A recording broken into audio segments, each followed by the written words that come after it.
برحمته وأنزلنا من السماء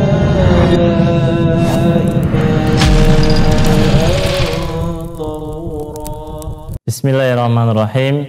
Alhamdulillahirabbil alamin wassalatu wassalamu ala asyrafil anbiya'i wal mursalin nabiyyina Muhammadin wa ala alihi wa ashabihi wa ala kulli man sara ala nahjihi ila yaumiddin. Allahumma alimna ma jahilna wanfa'na bima 'allamtana warzuqna ilman nafi'an ya rabbal alamin. Rabbi shrah li sadri wa yassir li amri wahlul 'uqdatan min lisani yafqahu qawli thumma ma ba'd. Uhayyikum jami'an bi tahiyatil Islam. Assalamualaikum warahmatullahi wabarakatuh. Alhamdulillah, senang sekali para ikhwan dan akhwat sekalian bisa bertemu kembali dengan saya di Masjid TV Media Dakwah untuk Islam yang rahmatan lil alamin.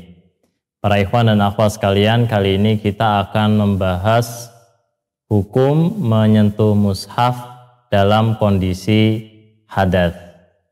Nah, biasanya nih bagi kita yang hobi membaca Al-Quran, dimanapun, kapanpun, kita pasti merasa wajib membawa mushaf ya kemana-mana.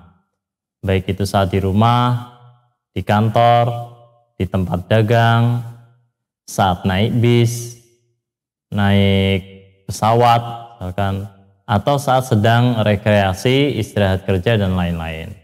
Nah, tentu tidak setiap saat kita berada di dalam kondisi yang suci, atau kerap kali kita berada pada keadaan hadas, baik itu hadas kecil ataupun hadas besar, seperti buang angin, buang air kecil, buang air besar, atau seperti dalam keadaan junub. Nah, para ikhwan sekalian, padahal dalam keadaan tersebut ada pendapat ulama yang menyebut kita tidak boleh memegang mushaf. Mereka yang mensyaratkan seseorang untuk bersuci terlebih dahulu sebelum memegang mushaf itu melarang untuk kita memegang mushaf kecuali setelah kita bersuci. Nah, tentu saja pandangan ini cukup membuat kita yang hobi baca Al-Quran dimanapun, kapanpun cukup kerepotan. Ya, apalagi kalau kita berada di lokasi yang tidak ada air untuk kita bersuci, berwudu, seperti saat kita berada di bis misalkan, ya, atau di dalam mobil. Nah, apakah di situasi seperti itu kita boleh memegang mushaf?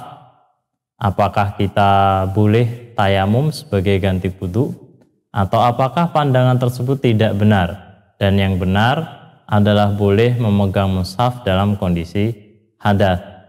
Nah, para ikhwan dan akhwat sekalian, pada dasarnya mayoritas ulama dari kalangan empat madhab yang populer tentu saja, yakni Hanafiyah, Malikiyah, Syafi'iyah, dan Hanabilah, mereka sepakat bahwa seseorang yang di dalam keadaan hadas atau tidak suci itu dilarang memegang mushaf. Nah, di dalam mazhab Hanafi misalnya, pandangan tersebut diungkap oleh salah seorang tokoh Hanafiyah ya, bernama Al-Kasani atau Abu Bakar Al-Kasani dalam kitabnya Bada'i As-Sana'i, yang menyebutkan bahwa seseorang tidak termasuk memuliakan Al-Quran bila ia memegang mushaf dengan tangan dalam keadaan hadas. Kemudian juga di dalam mazhab Malikiyah, seperti disebutkan oleh salah satu tokoh Malikiyah bernama Ibnu Rushd di dalam kitabnya Bidayatul Mujtahid, beliau mengatakan bahwa Imam Malik itu memasukkan toharoh atau bersuci sebagai syarat wajib menyentuh mushaf. Nah, sedangkan di dalam madhab Syafi'iyah, pandangan itu misalnya tercantum di dalam kitab Raudhatut Thalibin karya Al-Imam An-Nawawi, di mana beliau memasukkan ya perbuatan menyentuh mushaf ya dalam perbuatan menyentuh mushaf ke dalam hal-hal yang diharamkan atas orang yang dalam keadaan hadas. Dan di dalam madhab Hanabilah, seperti misalkan disebutkan dalam kitab Al-Mughni kayak karya Ibnu Qudamah, yang menyebut bahwa tidak boleh seseorang menyentuh mushaf kecuali ya bagi orang yang sudah suci dari dua hadas, yaitu baik hadas kecil ataupun hadas besar. Lalu apa sih dalil yang mereka gunakan sebagai hujjah larangan menyentuh mushaf bagi orang yang berhadas? Nah, para ikhwan dan akhwat sekalian, secara umum dalil yang digunakan adalah firman Allah Subhanahu wa taala dalam surat Al-Waqiah ayat 79, atau kita mulai misalkan dari ayat 77 di mana Allah Subhanahu wa taala berfirman, innahu laqur'anun karim fi kitabim maknun la yamassuhu illal mutahharun. Sesungguhnya itulah ya sebenarnya Al-Qur'an Al-Karim di dalam Lauhul Mahfuz yang tidak menyentuhnya atau tidak ada yang menyentuhnya, yaitu menyentuh Al-Qur'an kecuali hamba-hamba yang bersuci. Nah, menurut sebagian ahli tafsir, makna al-mutahhirun itu adalah orang-orang yang suci, yaitu manusia. Dan maksud ya dari makna tidak ada yang menyentuhnya selain hamba-hamba yang disucikan, itu adalah larangan bagi orang-orang yang tidak suci ya untuk memegang mushaf. Nah, hal ini seperti dijelaskan diantaranya oleh Ibnu Rushd di dalam kitabnya Bidayatul Mujtahid. Nah, pandangan ini para ikhwan dan akhwat sekalian dikuatkan juga oleh sebuah hadis yang diriwayatkan oleh At-Tabrani dan Ad-Daruqutni, bahwa Rasulullah Shallallahu Alaihi Wasallam menuliskan sebuah risalah kepada Amr bin Hazm, dan tertulis di dalam naskah risalah itu perkataan Rasulullah SAW, la yamassul Quran illa tahirun, yang artinya tidaklah yang menyentuh Al-Quran ini melainkan ia orang yang suci. Nah, maksud dari lafadz ini seperti dijelaskan misalkan oleh Syekh Shalih Al-Utsaimin di dalam kitabnya Syarah Al-Mumti, adalah orang-orang mukmin yang suci secara mutlak, suci baik suci dari hadas kecil ataupun suci dari hadas besar. Nah, Ibnu Daqiq Al-Aid di dalam kitabnya Al-Ilmam ya, ia mengatakan meski dari sisi isnad hadis tadi, yaitu hadis la yamassul Quran illa tahirun, itu tidak begitu kuat, hanya saja karena hadis ini terlalu masyhur sehingga ya ada sebagian ulama yang menerimanya atau menerimanya untuk dijadikan sebagai dalil. Bahkan Ibnu Abdil Bar di dalam kitabnya At-Tamhid, ia menyebut jumhurul ulama, mayoritas ulama berpendapat hadis itu bisa diterima alias dijadikan dalil. Nah, para ikhwan dan akhwat sekalian, sebenarnya apa sih makna mushaf? Ya, kita selama ini mengetahui mushaf atau Al-Quran yang kita pegang itu rupanya ada bagian-bagian ya di dalam mushaf itu. Ada bagian sampul, kemudian di dalamnya ada misalkan ada mushaf yang di dalamnya di pinggirnya ada semacam catatan kaki atau semacam terjemahan atau tafsir di pinggirnya, atau yang kita sebut sebagai hawasyih di dalam bahasa Arab. Ya, ada bagian-bagian tertentu yang di dalam mushaf itu, misalkan di halaman pertama itu ada lembar tashih dan lembar transliterasi misalkan dan seterusnya. Nah, ini apakah semua bagian-bagian di dalam mushaf itu disebut sebagai mushaf yang karenanya menurut pandangan jumhur ulama orang yang berhadas tidak boleh memegang mushaf itu, atau bagian-bagian tertentu saja di dalam mushaf. Nah, para ulama berbeda pendapat dalam menafsirkan atau mengkategorikan larangan menyentuh mushaf itu apakah pada seluruh bagian dari mushaf itu atau hanya sebagian saja. Nah, mayoritas para ulama dari kalangan Hanafiyah, Malikiyah, Syafi'iyah, Hanabilah itu mereka berpandangan bahwa nama mushaf itu mencakup semua yang tertulis di dalamnya ayat-ayat Al-Quran dan apa-apa yang ada di pinggirnya ya. Kemudian catatan-catatan kaki ataupun itu terjemah atau tafsir, misalkan apabila ada mushaf di situ juga mencakup sampul ya, sampul meskipun di sampul itu tidak tertulis ayat-ayat Al-Quran, baik di luar sampul itu atau di bagian dalam sampul itu, dan mereka menyebut semua bagian itu disebut dengan mushaf. Kenapa? Karena apabila kita, ya ini dalilnya, apabila kita membeli mushaf, kita tidak mungkin diberikan hanya lembaran-lembaran yang tertulis di dalamnya ayat-ayat Al-Quran. Saat kita membeli mushaf tentu kita juga membeli covernya atau sampulnya, kemudian membeli lembaran tashih dan lembaran-lembaran yang ada di dalamnya yang meskipun tidak tertulis di dalamnya ayat-ayat Al-Quran. Nah, dalam hal ini menurut pandangan mayoritas ulama dari kalangan 4 mazhab itu kita tidak boleh menyentuh mushaf, baik covernya, terlebih ya lembaran-lembaran yang tertulis di dalamnya ayat-ayat Al-Quran. Nah, menurut mereka hukum ya bagian adalah hukum keseluruhan, ya hukum bagian adalah seperti hukum keseluruhannya, yaitu tidak boleh seseorang yang balik tentu saja itu memegang mushaf. Misalnya dalam pandangan Malikiyah, para ikhwan dan akhwat sekalian, itu anak-anak boleh memegang mushaf karena mereka belum mukallaf, ya mukallaf. Meskipun anak-anak itu dalam keadaan tidak suci.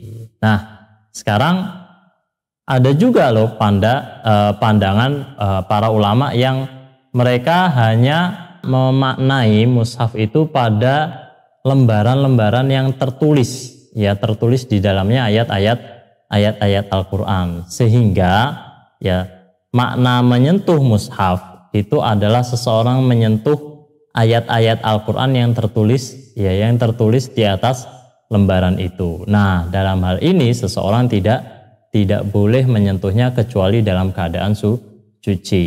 Nah, kalau seperti itu berarti boleh ya bagi dia menyentuh bagian-bagian lain yang tidak tertulis ayat-ayat Al-Quran seperti terjemahan ya. Tentu kita tidak menamakan terjemahan itu sebagai ayat Al-Quran atau tafsir, karena tafsir itu bukan ayat Al-Quran. Atau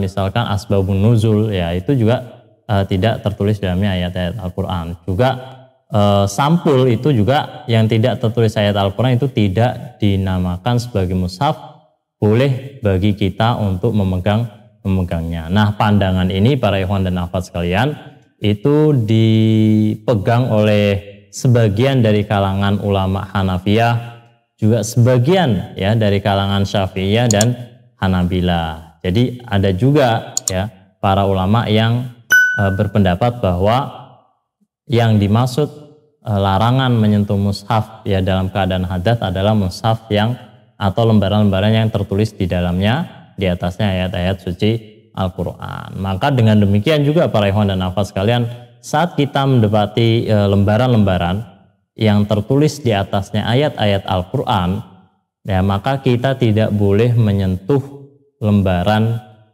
tersebut. Ya, lembaran tersebut. Ya, ini yang tulisan ya, yang tulisannya itu saja. Adapun bagian-bagian yang disebut dengan bagian bayat, yaitu kosong ya, bagian yang kosong ya, mawadhi'ul bayat atau tempat-tempat kosong yang tidak tertulis di padanya ayat-ayat Al-Quran, maka boleh kita sentuh. Nah, di dalam madhab Hanafiyah itu kita boleh juga menyentuh Al-Quran dengan menggunakan, apabila kita dalam keadaan hadas, kita boleh menyentuh Al-Quran dengan menggunakan sarung tangan misalkan, atau alas yang bisa menghindarkan sentuhan antara kulit tangan kita dengan mushaf secara langsung. Tapi ada juga sebagian ulama Hanafiyah yang berpandangan bahwa meskipun dengan hail atau penghalang ya, atau hijab atau sarung tangan, itu kita tetap tidak boleh menyentuhnya, karena makna menyentuh itu ya, itu adalah memegang, bukan berarti menyentuh langsung antara kulit dengan mushaf. Menurut mereka ya, sebagian Hanafiyah juga sebagian kalangan ulama-ulama yang lain, menyentuh dengan hail atau dengan pembatas itu sama saja menyentuh dengan tanpa pembatas, tidak boleh. Nah, ini banyak pandangan-pandangan para ulama yang menjelaskan ya, khilaf ya di kalangan para ulama dalam menafsirkan makna mushaf itu, sehingga mereka berbeda pandangan manakah yang dimaksud larangan menyentuh mushaf dalam keadaan tidak suci atau dalam keadaan hadas. Nah, terakhir para ikhwan dan akhwat sekalian, ada juga para ulama yang berpandangan bahwa secara mutlak orang yang dalam keadaan tidak suci atau dalam keadaan hadas itu boleh menyentuh mushaf. Nah, pandangan ini ya populer di kalangan ahlul dzahir atau madhab al-dzahiri ya, madhab al-dzahiri. Jadi menurut mereka boleh ya, orang-orang yang dalam keadaan tidak suci hadas boleh. Dalilnya apa? Dalilnya sama yang digunakan dengan mereka yang melarang menyentuh mushaf dalam keadaan hadas, yaitu ayat Al-Quran di mana Allah Subhanahu wa taala berfirman, la yamassuhu illal mutahharun. Tidaklah menyentuh Al-Quran itu kecuali orang-orang yang suci. Ya, mereka menafsirkan al-mutahharun itu bukan orang-orang yang suci, tetapi mereka menafsirkan al-mutahharun itu yaitu para malaikat, bukan orang. Dan mereka menafsirkan kata la yamassuhu, tidak menyentuhnya, itu bukan sebagai larangan, tapi hanya sebagai khobar bahwa para malaikat itu adalah makhluk-makhluk yang Allah sucikan, yang mereka ya memegang mushaf dalam keadaan Allah mensucikan mereka. Nah, itulah ya pandangan al-dzahiri ya di dalam memahami makna la yamassuhu illa al-mutahhirun atau al-mutahharun, yang kemudian dijadikan landasan bahwa memegang mushaf dalam keadaan hadas itu boleh. Barakallahu fikum, semoga bermanfaat bagi para ikhwan dan akhwat sekalian. Hadanallahu wa iyyakum wa afu minkum wallahu a'lam bissawab. Subhanakallahumma wa bihamdika asyhadu an la ilaha illa anta astaghfiruka wa atubu ilaik. Assalamualaikum warahmatullahi wabarakatuh. Baina yaday rahmati wa anzalna minas samaa'i